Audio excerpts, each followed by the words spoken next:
Hi, this is Linda Glauben, and I am here with Beth Siegel. Today is Monday, April 10th. 10th, thank you. April 10th, and we're going to have a little interview with Beth Siegel here today.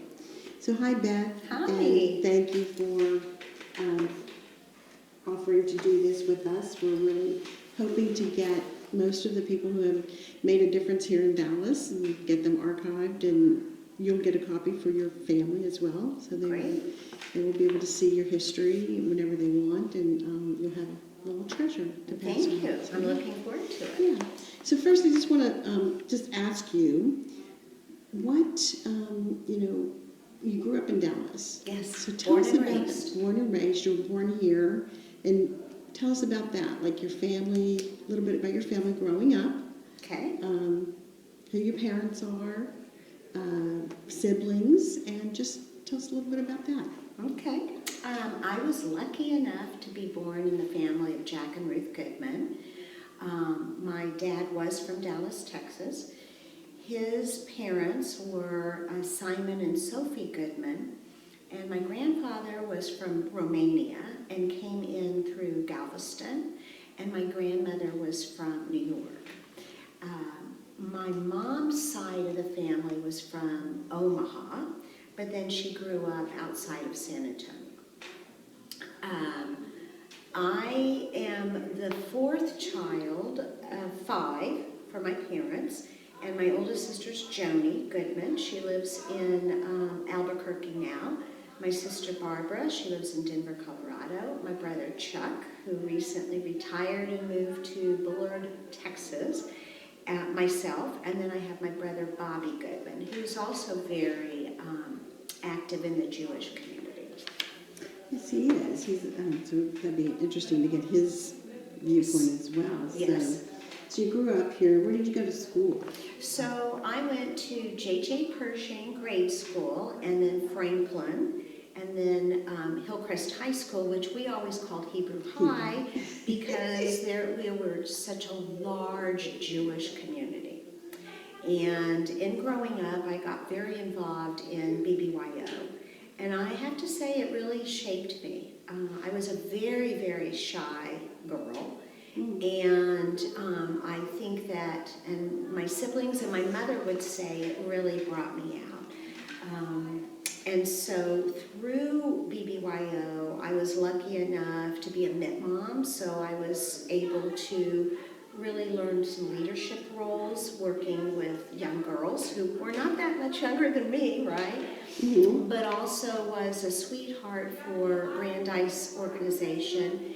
And through that, I really learned a lot about leadership and working with different people and being friends and how to be friends and just the whole bit of that age from really 12 till you go to till you go to college. The formative years. Unbelievable, yes. So today, people will say, I can't believe you're shy, or you were shy. So I think it truly helped me. Excuse me 1 minute. I'm going to close the door. We got a little bit of background. Okay. I probably left it up and not realizing it, so I apologize. Oh, no, it's okay. And they can edit some of this out. Doesn't need to. Yeah. So, where did you go to college then? I went to a girls' school in Columbia, Missouri called Stevens. I really wanted to go away to school. Mm-hmm. I did not want to go to University of Texas with everybody else. And I really wanted to go to girls' school.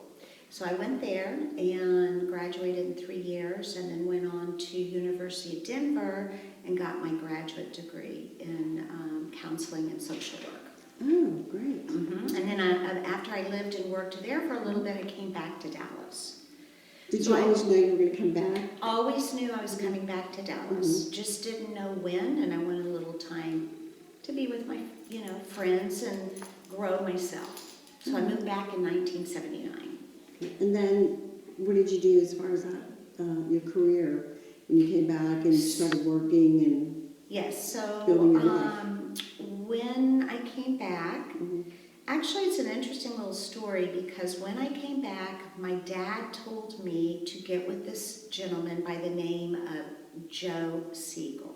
Joe Siegel was a huge psychologist here in Dallas, worked with a lot of Jewish families, and my dad felt like getting with him would open up some avenues for me of maybe where to go in my career. And so I met with him, and it was kind of funny because at the time, he had a son who was moving back to Dallas and wanted me to meet him. Thought, oh, y'all are a perfect couple, you need to meet him. And I never did at that point in time. Although I will tell you that years later, I ended up marrying that young man. I wondered if there was a connection. Yeah, but not at the time. And so I really listened to him, and I decided to open my own business, and I did individual and family therapy, and decided that, you know what, I'm not so in love with that. So I went to work at the YWCA, and I helped run programs for children. And then I was at a particular one, and then they hired me to do all the programs for all of the YWCAs. Decided to get out of counseling for a while, and I went into sales. So I've been somehow in my entire career either in sales, teaching with kids, or doing something with the elderly. So I've just kind of done a circle. Yeah, you went from going from a shy girl From a very shy girl into sales, into sales. which you can't be shy in sales. No, you can't. It's fun. Okay, so then you said you ended up circling back and dating your husband. How did that happen? Oh, well, that was a great story. Okay, So, my husband, Jeff Siegel, has a brother who has two brothers, actually. One of them, Drew Siegel, and my brother were college roommates and knew each other through high school. And my brother kept saying, you know what, you should really go out with him. Well, I also have a very dear friend who I've been friends with since we were 5. That is Myra Tobolowski Prescott. And she decided that I needed to meet him. And so one day she called him, and the next thing I know, he's calling me for a date.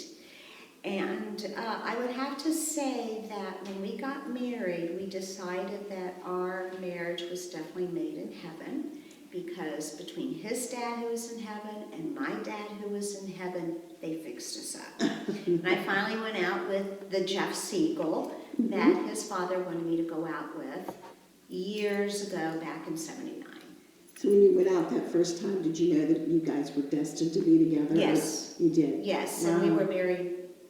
We met March 31st, and we were married on January 8th. Oh, that's great. Yeah. That's great. Good story. Yeah.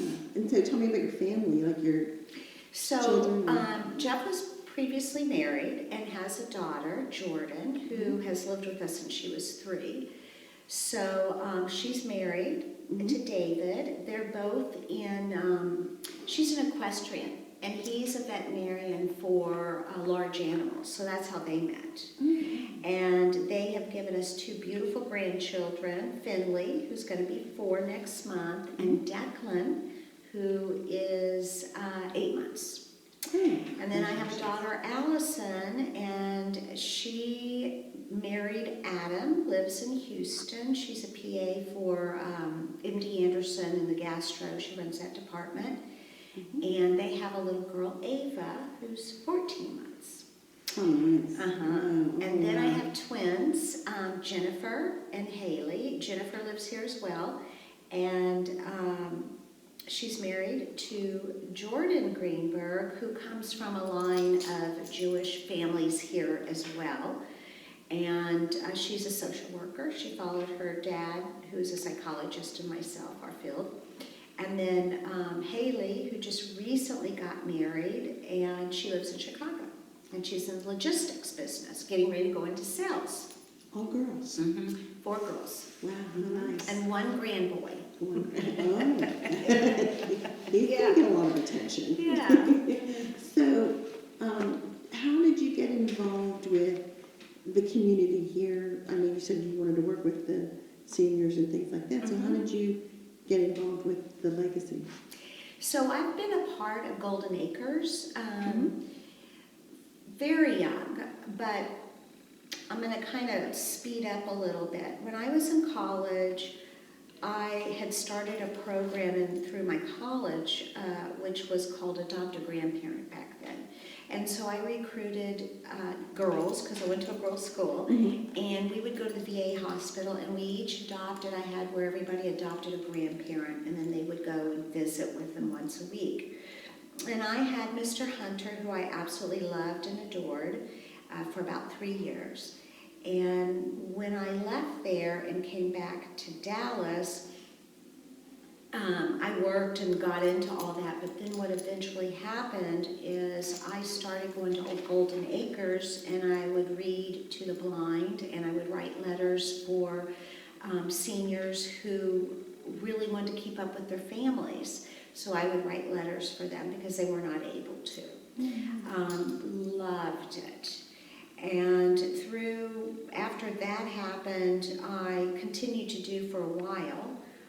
My mother-in-law had Alzheimer's and took care of her for quite a long time. And when this position at Legacy came open, a friend of mine told me about it and did a little research and interviewed with Dana Hanks, and now I'm here. And I love it. I love everything about Legacy Midtown Park. It's the best. You're really a great advocate for them. Thank you. I love it. Yeah, you can tell that you love what you do. I love what I do. Yeah. The best part of what I do is being able to talk with seniors. It's being able to go in their apartment and visit for a while and hear about their life. It's just fabulous. That's great. So, obviously, being part of the Jewish community is a very important part for you. Yes. How do you, outside of the legacy, how do you maintain your Jewishness or your involvement in the community? That's really a great question, because I think as we all experience and go through our lives, I am in the belief we all at some point go, where can I find more meaning? What can I do? And I have found through the part of it is the music. Really looking for something that grounded me, made me feel peaceful inside, and so I started going to services a little bit more than I normally would have, because I felt like I wanted that kind of peace, and it just brought something to me. I also am working with Temple Emmanuel on their fundraisers, their annual fundraiser, and have been doing that for a number of years. So just helping them raise for the temple funds. Right. That's great. I wanted to ask you a little bit more about, first, I guess ask you first, what do you like to do outside of your career? And what do you see yourself doing when you're ready to retire? Oh, I wish I was prepared for that question. Gives you something to think about. What do I do next? You know, that's a really hard question for me to answer, because that's kind of what I've been asking myself. I don't see working at Legacy as a job. So to me, this is kind of like I'm in my retirement in a lot of ways and doing what I love. Outside of this, I can't even begin to think, well, what would I do next? I'm just so grounded here and love what I do that this is it. Now, the best for me is, I've met a lot of people, and while this is a business and it is, my job, it's something I absolutely love, so I don't really see anything quite yet after this. Okay. That's a very tough question for me. You have time to think and sort it out, I'm sure. You're not in any For sure. hurry. I mean, I'll go see my grandchildren, Right. and I'll do things like that. And what else do you like to do outside of when our grandchildren kind of rule our lives? But They do rule our lives. I do love to cook. I even had a cooking school that I did for kids for about 3 years before it became popular here in Dallas. And so I love doing that. You know, I see more of myself doing more volunteer work in more of the memory and Alzheimer's. In that kind of setting is where I see myself. Tell me about some of the challenges that you've had to face over the years that stick with you, that kind of maybe reshaped you or gave you a different direction. You know, one thing that pops up is back in the 70s, because I went away to school, and it was in Columbia, Missouri, I really felt a lot of the anti-Semitism, which is quite interesting because going off to school at 18, I had come from a school of a lot of Jewish kids. I was in organization, so to me that was like eye-opening. And I could not believe the hate that really existed. It was amazing. And I think it always stuck with me to some degree. And so I think that helped shape me in a lot of ways of loving my people, my religion, my values more. And seeing the differences in people and recognizing too that Judaism is definitely a way of life. You know, it just is. And I would have to say that really shaped me to a degree. I think, my mom completely shaped me. I feel like having 5 kids, she knew each one of us and where we might need some direction and where our strengths were, and really made sure that happened. She didn't have the kind of childhood I did, so she wanted to make sure that all of her kids did and that we all came up from love and family, and that was important. And so I feel like that really shaped me to be the kind of mother I am to my kids, and to make sure everybody's involved and, you know, together and all of that good stuff. So I'd have to say those really 2 things helped shape me. I know there were a lot of things along the way, but that's what really sticks in my mind. There are those mile markers, you know, the forks in the road. Yes. Yeah. Yes, most definitely.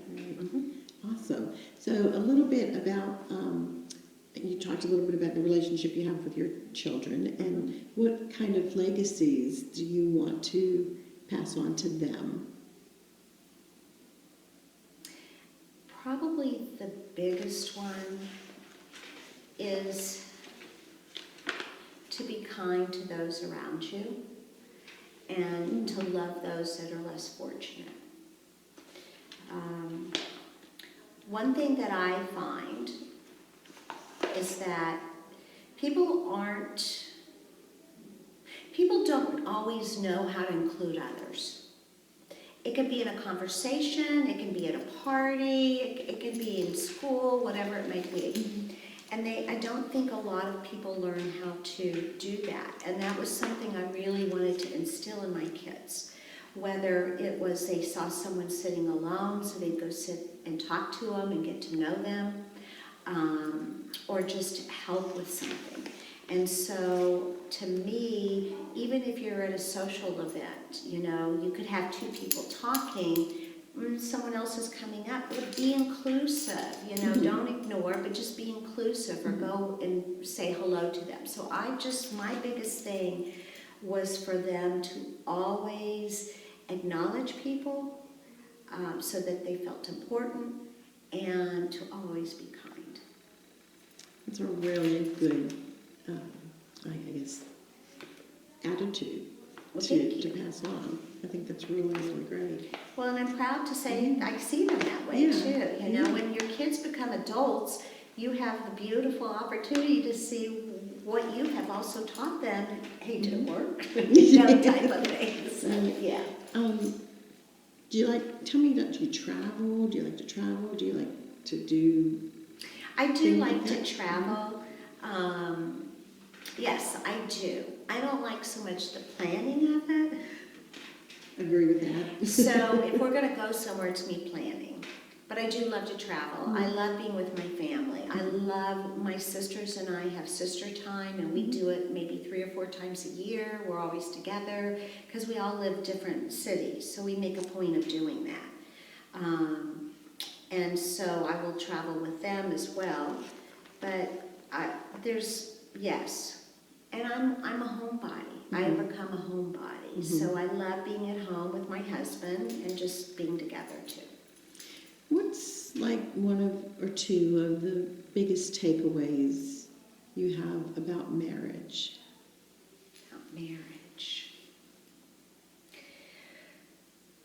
You've been married for how long now? 34 years. 34 years, okay. You know, I always heard people say you have to work on it. You have to work on it, right? And I'm thinking, what do you have to work on? But it really is true. It's a give and it's a take. And a lot of times we come in and we think it's our side or our way, and it's not.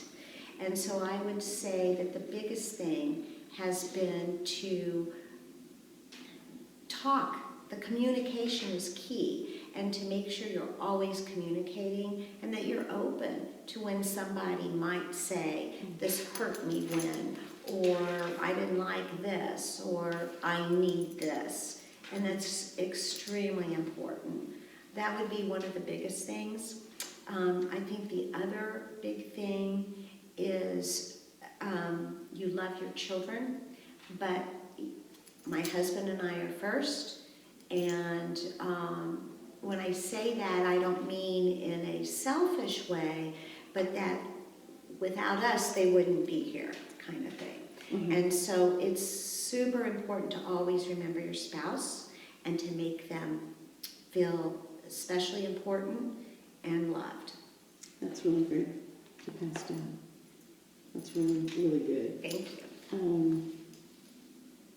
So tell me about other things that you have found along the way that interest you and how you apply them to your life. It's kind of a vague question. Yeah, I know, just other things that I have been interested in and how it applies to my life.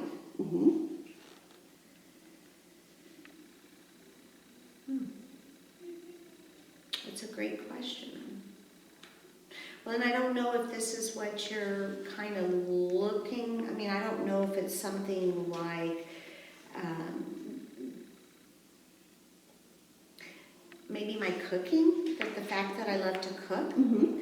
When I grew up, the woman was the one who was the homemaker, and that's how I grew up and prepared the meals. So, my gosh, you had to have a protein and 2 sides and a salad. And The pyramid. you had to have the whole food thing, pyramid. right? And I think I've always learned to provide also love through that. So with my cooking, it might be that it's really expanded more into my family's over, or my friends come over. They love coming for Shabbat dinner. It's not necessarily just Jewish people. I have a lot of other friends that are not Jewish that absolutely love to come for that. And I think that those are probably ways that I've implemented. If I didn't love cooking so much and that whole process of it, then I wouldn't have as many family dinners, and I certainly wouldn't have the Shabbat dinners. And so I think it really did shape and also provide, because my kids love it so much that they want to do it. In fact, my last daughter married someone who was not Jewish, and he has embraced Judaism so much. He will tell you he was born Christian, but he doesn't practice at all. And so for Passover, they're here because he wants to learn about it. They're in Chicago. the Friday Sabbaths have become so important to him that he loves it, that he now brings challah home on Fridays and makes a Friday night dinner and made a Hanukkah dinner, and he has embraced That's awesome. the Judaism as well, which I absolutely love. It's a beautiful religion, the rituals and the Absolutely. holidays, and it is enticing. Gorgeous. But it's so great that he's like so interested in it. Oh, loves it. Were you concerned with her marrying someone who wasn't Jewish? I was.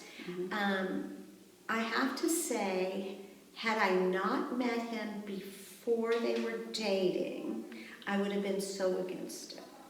But because I met him before they were dating, and they were just friends, and they were actually networking together in Chicago, he was helping her.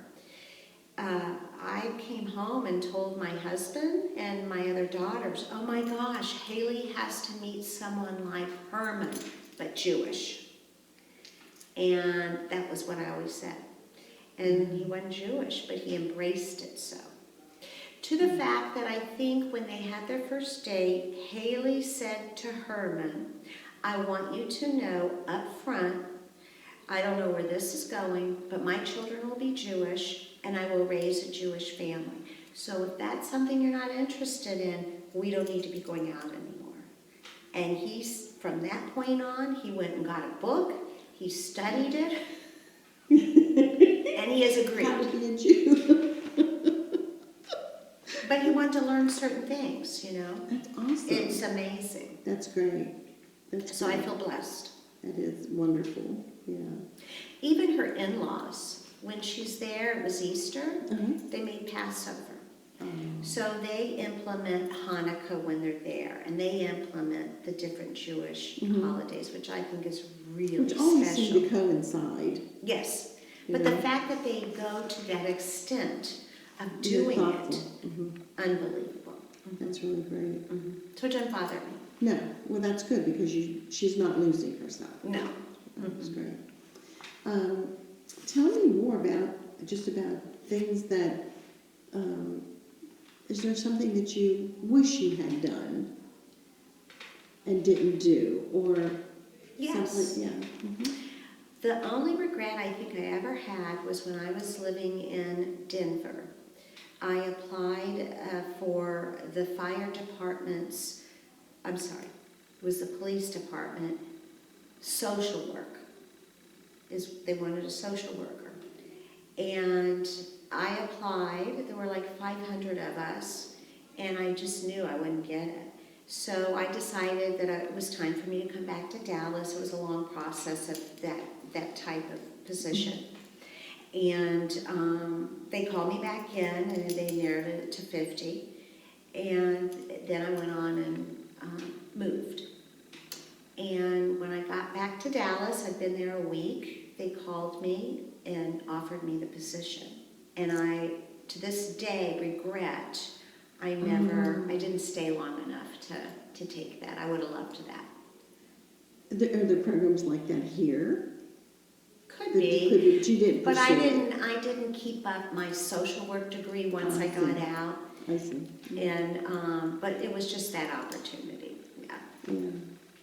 But look where you are. It's wonderful. I mean, you've given so much here in what you do over the years in your career that you've done in this community that Thank you. it's Yeah. really, Thank you. yeah. I've had a We needed you. good life. Yeah. And I think that's what makes it, being here, so interesting to listen to the different seniors, because we all come somewhere before we become 85. Right. And so what did everybody do? Because really and truly, that's kind of what defines us when we're young. Mm-hmm. So that, Do you have a favorite saying or a favorite adage, something that you fall back on? It's like makes you feel better? no. I mean, I think if you ask my kids, they'll tell you a lot of them. For me, one of them that comes to mind is, I have never. Apparently, I'm going to say a lot. That's funny. Yeah. I know you had some notes in there. Are there things that you would like to add and tell us about? I think one thing that my grandmother on my father's side, his mother, actually started Miss Rocky Women here in Dallas. And she was one of the founders. And so she got that all going. And when her kids were real little, she, in South Dallas, with all the poor Jewish women, she made their wedding happen. So she either bought them their wedding dress, or she made it, or she altered it, and she always did the reception. So, you know, up until she died, really, there were people who still thanked her because they happened to be one of them. So I'm really proud of my grandmother for doing that. That's an amazing legacy. Amazing legacy. And she also, which I think is amazing, started fundraisers for them. So she had all the Sukkot. When she did Sukkot, my grandfather built it, and it was at their home, and she had all the fundraisers under the Sukkot for Mizrahi women.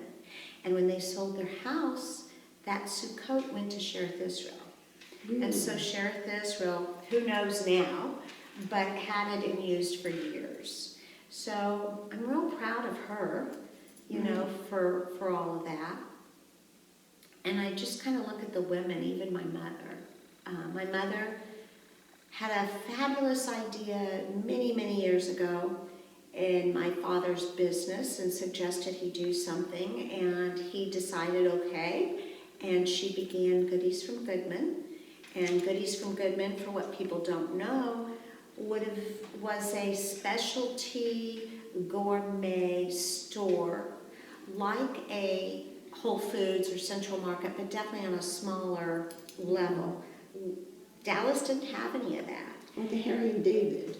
Right, but not even that, because Harry and David, what she did is she opened it up not just for the gift baskets, but she offered cooking classes, and then they had areas where you go and you buy a whole candy department, like you go into some of these stores and they have all those candies in those bins. In fact, what's really funny is a lot of the Jewish girls that I was friends with, who today, their parents are even here, used to work there for my parents. And so they would have prepared salads and different things you could do, as well as produce and, you know, lots of different things. So she really started that. And I think because of that, and really because of my grandmother, you start thinking of these women who did such huge things when women, not many did. And that's definitely, Goodies from Goodman that's a historical. Yes, I mean, it is. Gift baskets, I remember. Gift baskets and everything. All of those things from there, yeah. And they were always, I remember that was like one of the things that I first heard about when I was here. Oh, really? Yeah. You know, to get a gift and stuff, so I'm making that connection now. So. Yes. I think when anybody goes, do you know Goodies from Goodman? Well, that's Beth. That's how they relate. Oh, okay. So more that you want to offer? I always like to hear about the South Dallas life. So did you start growing up in South Dallas? I did not. Okay. My parents, obviously, my grandparents, my parents.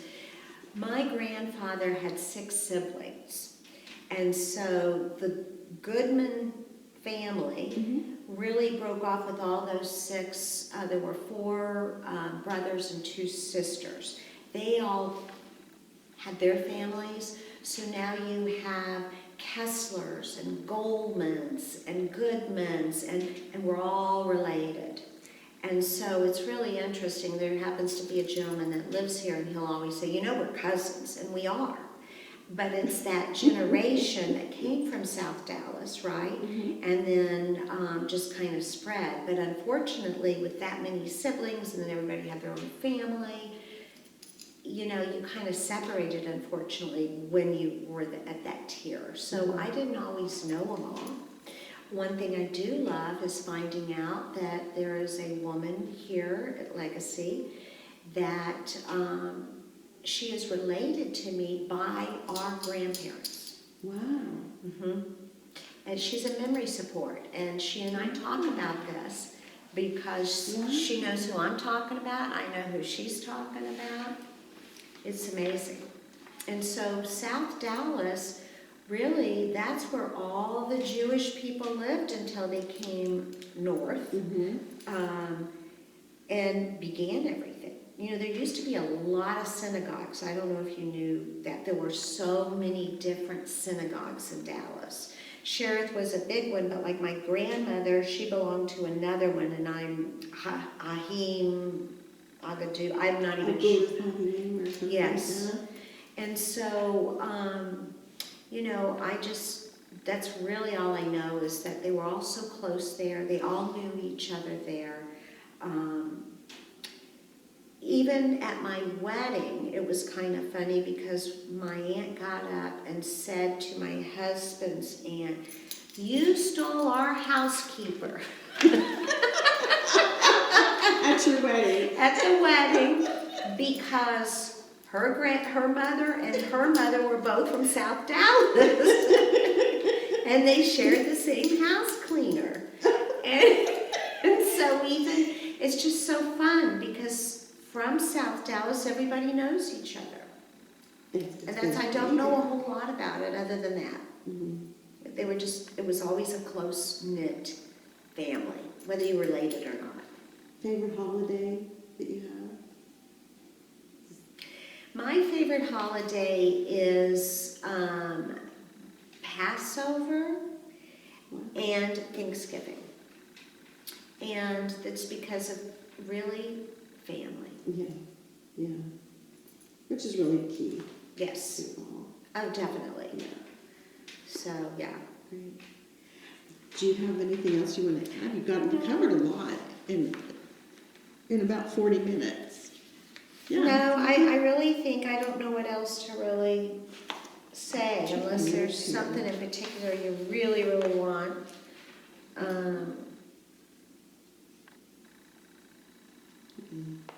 I'm not sure what else. We really covered a lot.